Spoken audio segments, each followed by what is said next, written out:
మంగళవారం రోజు ఎట్టి పరిస్థితుల్లో అప్పు తీసుకోకూడదు.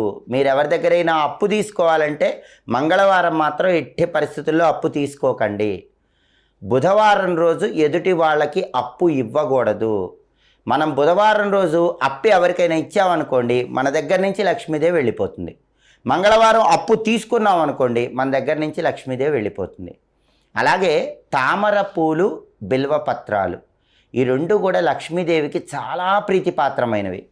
తామర పూలతో పూజ చేసేటప్పుడు, బిల్వపత్రాలతో పూజ చేసేటప్పుడు అవి నలగకుండా చూసుకోవాలి. ఒక్కొక్కసారి హడావిడిగా మనం పూజ చేసేటప్పుడు పూలు నలిగిపోతూ ఉంటాయి. తామర పూలు ఎట్టి పరిస్థితుల్లో నలగకూడదు. మారేడు దళాలు ఎట్టి పరిస్థితుల్లో లక్ష్మీ పూజ చేసేటప్పుడు నలగకూడదు.